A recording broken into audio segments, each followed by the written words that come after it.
नचिकेता और यम का संवाद हम पढ़ रहे हैं।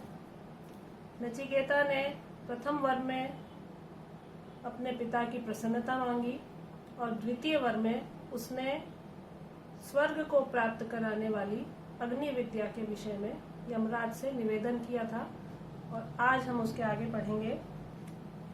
प्रते ब्रवीमि तदुमे निबोध स्वर्गमग्निं नचिकेतः प्रजानन अनंत लोकाप्ति मथो प्रतिष्ठां विद्धि त्वमेतं निहितं गुहायाम।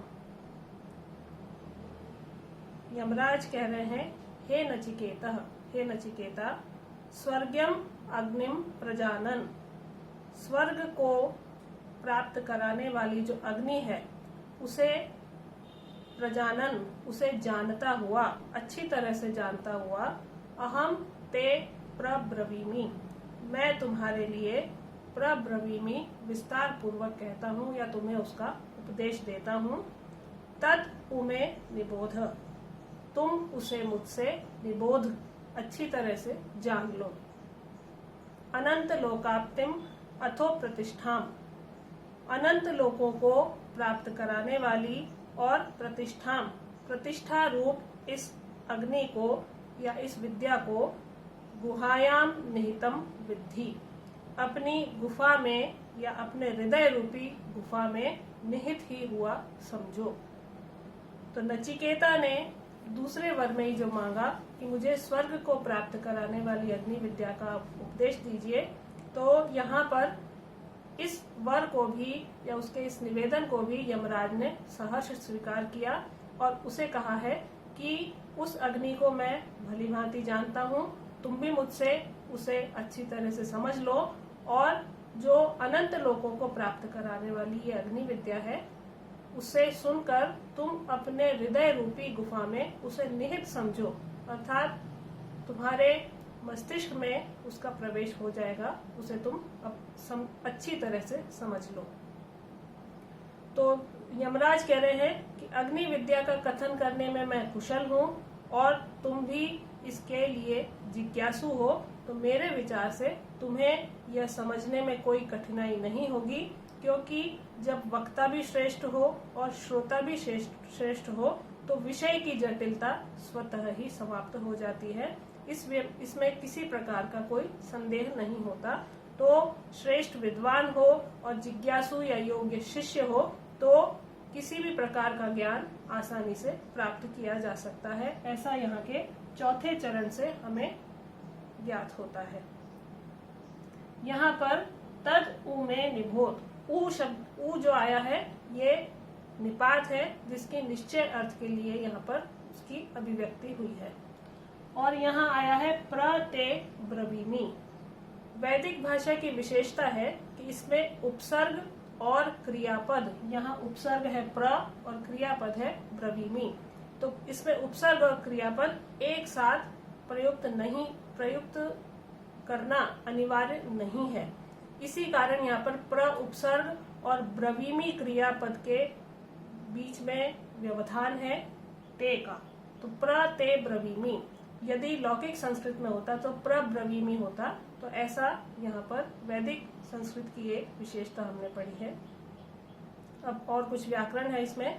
अनंत लोकाप्तिम, अनंता नाम लोकानाम प्राप्ति येन भवति तत् अनंत लोकाप्तिम। निहितम, इसमें नि उपसर्ग धा से त प्रत्यय हुआ है। प्रब्रवीमि, प्र उपसर्ग है, ब्रू धातु लट लकार में यहाँ पर प्रयुक्त हुई है। निबोध शब्द जो है उसमें नि उपसर्ग पूर्वक बुध धातु है और लोट लकार मध्यम पुरुष एक वचन का ये प्रयोग है। तो यहाँ यमराज ने उसे उपदेश दिया और इसके बाद में स्वर्ग अग्नि के संबंध में विस्तार से कथन किया और पूछे जाने पर नचिकेता ने वैसा का वैसा पुनः दोहरा दिया। ये उससे प्रसन्न हो गए यमराज और अगले मंत्र में हम वही पढ़ेंगे। लोकादिमग्निम तमुवाच तस्मै या इष्टका यावतीर्वा यथावा स चापि तत्प्रत्यवद अथ उक्त मथास्य मृत्यु पुनरेवाह तुष्टः। अन्वय है इसका। तस्मै लोकादिम तम अग्निम उवाच याः यावतीः वा यथा वा इष्टकाः तत्सर्वम् उवाच। सः अपि यथा उक्तं तत् प्रत्यवदत्। अथ तुष्टः मृत्युः अस्य पुनः एव आह। तस्मै उसको, नचिकेता को, यमराज ने लोकादिम अग्निम उवाच, लोकों का जो आदि कारण है उस अग्नि को, उवाच उसके बारे में कहा या उसका उपदेश दिया।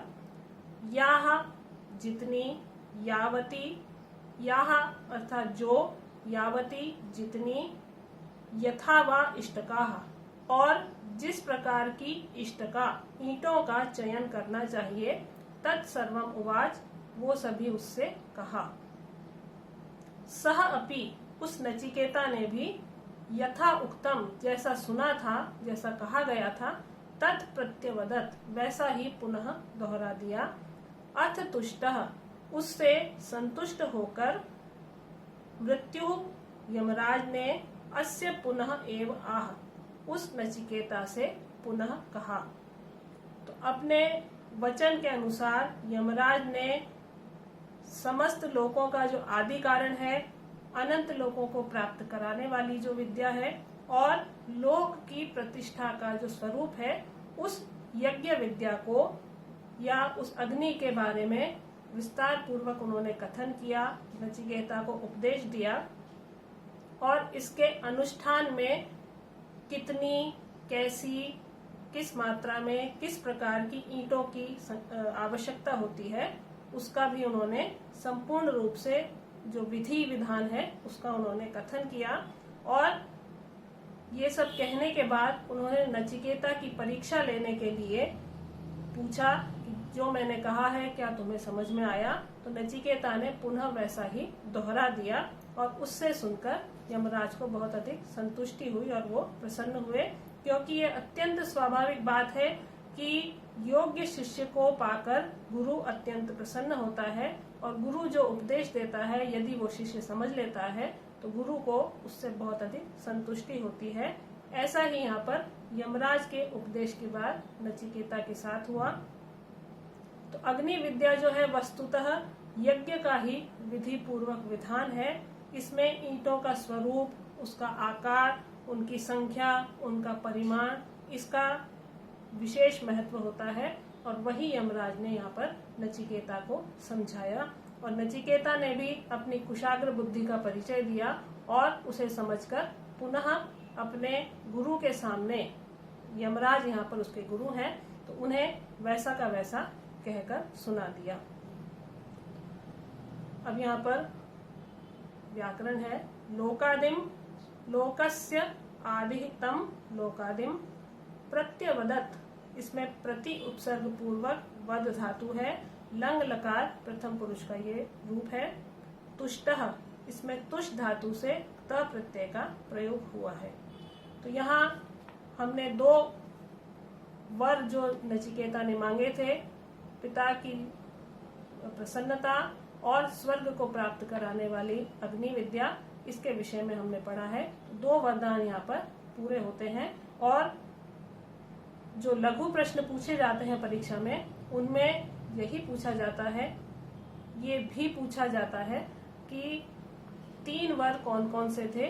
तो हमने पढ़े हैं और आपको ध्यान है कि पहला वर जो मांगा था पिता की प्रसन्नता और दूसरा वर है स्वर्ग को प्राप्त कराने वाली अग्नि विद्या का कथन।